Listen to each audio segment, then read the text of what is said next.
एकनाथ खडसे नक्की कोणत्या पक्षात आहेत असा सवाल विचारला जाऊ लागलाय। कारण मोदींच्या 25 ऑगस्टच्या जळगाव दौऱ्यात खडसेंचा पक्षप्रवेशाची शक्यता ही धुसरवू लागली आहे। रक्षा खडसेंसह गिरीश महाजनांनी देखील एकनाथ खडसेंसंदर्भात कानावर हात ठेवले आहेत।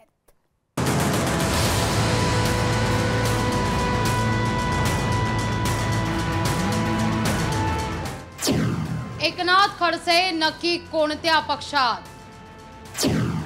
मोदींच्या उपस्थितीत खडसेंचा भाजप प्रवेश होणार? खडसेंच्या पक्षप्रवेशावर सगळ्यांचे कानावर हात।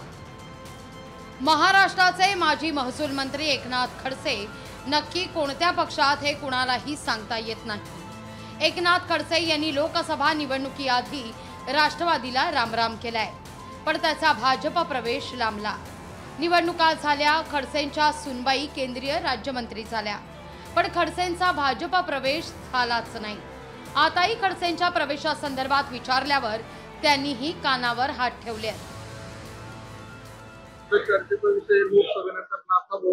भाजपात येतील असं म्हटलं जातं, अर्जंटांचा प्रवेश झालेला नाही, तुम्ही कसं बघताय? मी याच्या आधी सुद्धा सांगितलेलं आहे, याचं उत्तर व्यक्तिगत नाथभाऊच देऊ शकते। खडसे ज्या शरद पवारांच्या राष्ट्रवादीचे अजूनही आमदार आहेत, त्या पक्षाच्या खासदार सुप्रिया सुळेंना विचारलं, त्यांनीही खडसेंसंदर्भात काहीच माहिती नसल्याचं म्हटलं। उत्तर दिलाय का नाही ह्याचा मी माहिती काढून तुम्हाला उद्यापर्यंत कळवू शकते। खडसे साहेब कुठल्या पक्षात आहेत, त्या राजीनामा दिला का नाही हा प्रश्न तुम्हाला त्यांना विचारलं तर माझ्यापेक्षा जास्त लवकर कळेल। भारतीय जनता पक्षात प्रवेश झाला का नाही याचं उत्तर माझ्याकडे नाही, पण तुम्ही जर म्हणत असाल की खडसे साहेब म्हणालेत की त्यांनी राजीनामा दिला आहे तर तो आमच्या रेकॉर्डला असेलच।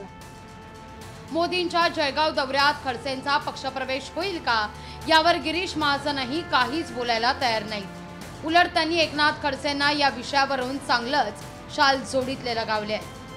कोणालाच माहिती तर तुम्ही त्यांना जाऊन विचारा ना घरी जाऊन, मग त्यांना सांगा की बाबा काय तुमचं नेमकं स्टेटस सध्या। आता मला माहित नाही, सुप्रियाताईंना माहित नाही, जयंत पाटलांना माहित नाही, पवार साहेबांना माहित नाही, त्यांना जाऊन विचारा किंवा नक्की आहे काय चाललेलं ते सांगू शकतील। आता ते म्हणतात भाजपात आलेले आहेत, आता ते मला तर काही माहिती नाही आले। तुम्ही कुठे बैठकींना मिटिंगांना दिसतं का तुम्हाला? आमच्या काय दिसते का? एकनाथ खडसेंच्या सुनबाईंना भाजपनं मानाचा पान दिलाय। दुसरीकडे खडसेंना अधांतरी ठेवून त्यांची मोठी राजकीय अडचण ही करून टाकली आहे।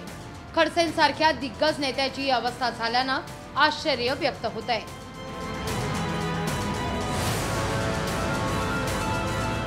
सुमित देशमुख, लोकशाही मराठी, जळगाव।